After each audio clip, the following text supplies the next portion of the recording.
কেমন আছেন সবাই? আশা করি ভালো আছেন। আজকে রিটেন কনসেপচুয়ালে আমন্ত্রণ জানাচ্ছি সবাইকে।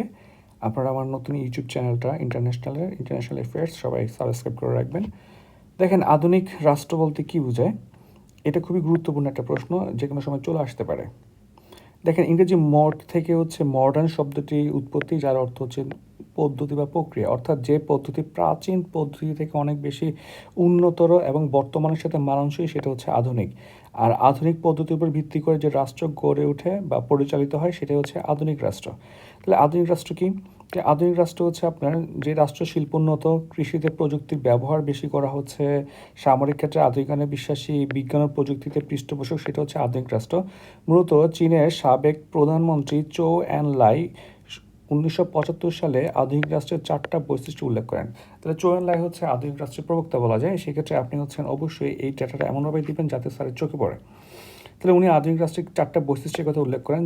একটা হচ্ছে শিল্প হচ্ছে শিল্পোন্নত হবে, কান্ট্রি হবে শিল্পোন্নত। কৃষিতে প্রচুর প্রযুক্তির ব্যবহার করা হবে, অর্থাৎ কৃষিকে ওরা অ্যাভান করবে না, এটাকে বরং প্রযুক্তির মাধ্যমে উন্নতর করবে। সামরিক খাতে আধুনিক অস্ত্রশস্ত্র থাকবে এবং প্রশিক্ষিত সদস্যদের সংযোজন থাকবে। অর্থনৈতিক, রাজনৈতিক, সামাজিক কার্যবলীতে প্রযুক্তির ব্যবহার করা হবে এবং ব্যবহারে দক্ষ হবে। এই 4টা বৈশিষ্ট্য হচ্ছে খুবই গুরুত্বপূর্ণ। এই 4টা বৈশিষ্ট্য এনশিওর করলে সেটা হচ্ছে চৌ অ্যান্ড লাইয়ের মতে হচ্ছে এটা একটা আধুনিক রাষ্ট্র।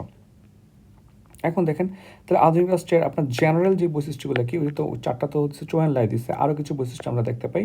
শিল্পোন্নত, তাহলে প্রযুক্তি নির্ভর কৃষিখাত, গতিশীল সামরিক খাত, বিজ্ঞান নির্ভর রাষ্ট্র ব্যবস্থা, এগুলো আমরা মোটামুটি জানি।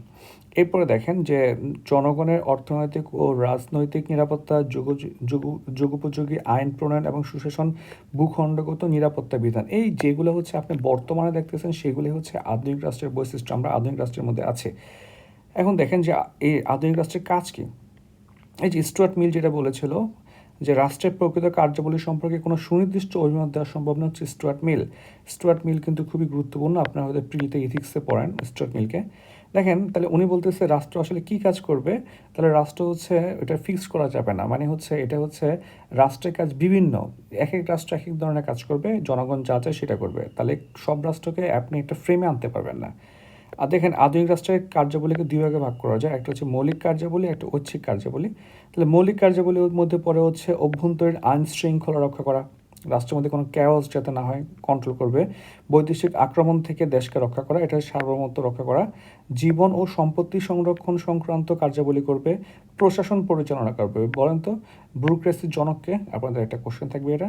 তারপর আইন প্রণয়ন সংক্রান্ত কার্যাবলী, বিচার সংক্রান্ত কার্যাবলী, অর্থনৈতিক কার্যাবলীর মধ্যে আছে হচ্ছে শুল্ক কত হবে, অর্থনৈতিকভাবে উন্নয়ন করা, সবাই যাতে খেয়ে পড়ে বাঁচতে পারে, সরকার। তারপর টোল নির্ধারণ, মুদ্রা ব্যবস্থা পরিচালনা, মানে হচ্ছে সেন্ট্রাল ব্যাংক এটা কন্ট্রোল করবে, সরকারি কর্মচারীদের বেতন পরিশোধ করবে ইত্যাদি।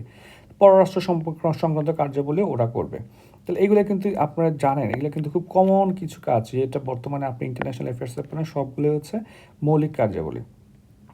ঐচ্ছিক কার্যাবলী হচ্ছে কি করলে করবে, না করলেন। দেখেন, এগুলো কিন্তু করতে হবে।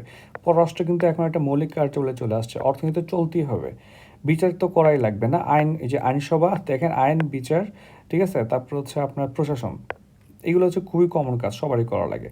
আর ঐচ্ছিক কার্যাবলী দেখেন, শিক্ষা সংক্রান্ত কার্যাবলী, মেয়েদের কত পার্সেন্ট রাখবে, কত পার্সেন্ট রাখবে না, কতদিন পর্যন্ত ওদেরকে হচ্ছে আপনার হচ্ছে সামাজিক সুরক্ষা টাকা দিবে, এইসব। তারপর জনস্বাস্থ্য সংক্রান্ত কার্যাবলী, এগুলো কিন্তু আমরা একদম শুরুতেই করতে চাই না। দেখেন, পররাষ্ট্র সংক্রান্ত কার্যাবলী কিন্তু একদম রিচ কান্ট্রি থেকে একদম গরিব কান্ট্রি সবাই করে, কিন্তু বড়লোক কান্ট্রির আপনার জনস্বাস্থ্যের এক ধরনের পলিসি, আবার গরিব কান্ট্রির আরেক ধরনের পলিসি। এইভাবে আপনি ডিফাইন করবেন।